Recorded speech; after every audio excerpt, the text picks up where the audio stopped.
This episode of Nerdist News is sponsored by Star Wars Jedi Fallen Order. We're breaking down Clark Kent's new Smallville ending revealed during the Crisis on Infinite Earths crossover.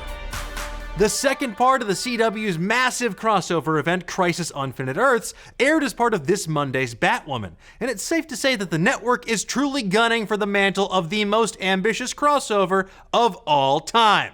At least when it comes to TV.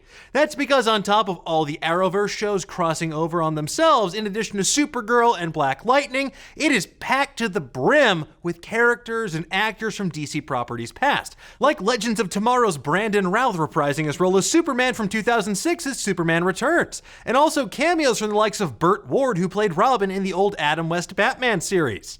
But there were two huge casting announcements that had fans losing their collective shit.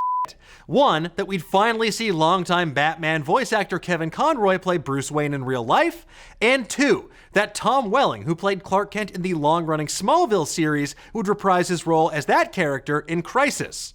Now, arguably, Smallville set the groundwork for the Arrowverse as it stands today. And while fans couldn't wait to see Welling reprise the role that put modern superhero TV on the map, it was the huge twist revealed about Clark Kent's ending that's blowing fans' minds today, and we're gonna break down what that means right now.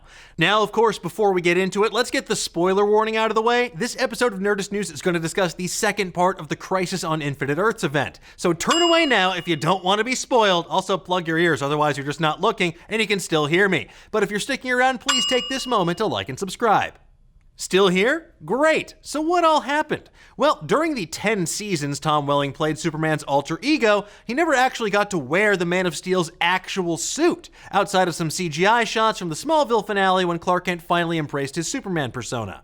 So you can imagine how pumped fans were to see Welling don the iconic red, blue, and yellow to team up with other Supermen appearing in Crisis, Supergirl's Tyler Hoechlin and Brandon Routh. But that's not exactly how things turned out. When Hoechlin's Superman arrives on Earth 167 to recruit Welling, he doesn't exactly find what he's expecting. And moments later, when Lex Luthor arrives to kill Welling's Superman with kryptonite, Luthor discovers it has no effect because this version of Superman has permanently given up his powers and instead settled down on the iconic Smallville farm with Lois Lane and their children. Now, as a side note, this doesn't stop Clark from putting the beat down on Luthor. He kicks that guy's ass. So how does this powerless Kal-El fit in with the ending of Smallville, where Clark Kent finally, after years of debate, becomes Superman? Don't those two creative visions clash? Not if you ask Batwoman head honcho Caroline Dries, who also used to write for Smallville back in the day. At a screening for parts 1 and 2 of the crossover, she said, "We had conversations about how to best see Tom again. We knew that we really wanted Brandon Routh as Clark Kent in the Daily Planet. I think the Tom Welling Clark Kent that we all kind of picture when we think of him is Clark on the farm. So it made sense. The farm is still there." She went on to say, "It all felt very 10 years ago in a great way. To us, it just felt natural that that's kind of his natural environment where we'd see him." And honestly, it makes sense. Since Welling's Kent struggled so much with the responsibility of the role, the idea that he'd step away from capes and tights fits in. And this is what it took to get Welling to sign up to appear in Crisis, according to Arrowverse executive producer Mark Guggenheim. The Goog described Welling's response like this. He was like, "I love this." He basically said to me, "You guys have basically written the one scene that I can't say no to," which was really, really nice. Really nailed his cadence, I think. All in all, this feels like it's a nice coda to Smallville's ending, and with so many versions and iterations of Superman across media throughout the years, fans can always root for one where Clark Kent gets the happy ending he so richly deserves. Plus, with there still reportedly being several secret DC characters set to appear in upcoming Crisis episodes that have yet to be revealed, fans still have plenty of stuff to sink their teeth into as this crossover event continues to unfold in the new year. Like, how cool would it be if we got a DCEU character in the mix, or if they just went for it and gave us a cameo of a completely animated character?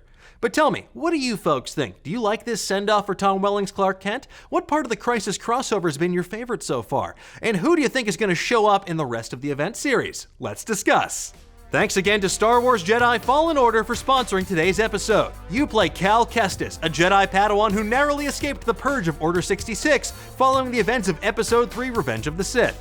On a quest to rebuild the Jedi Order, you must pick up the pieces of your shattered past to complete your training, develop new powerful Force abilities, and master the art of the iconic lightsaber, all while staying one step ahead of the Empire and its deadly Inquisitors. Star Wars Jedi Fallen Order is available now on Xbox One, PS4, and PC.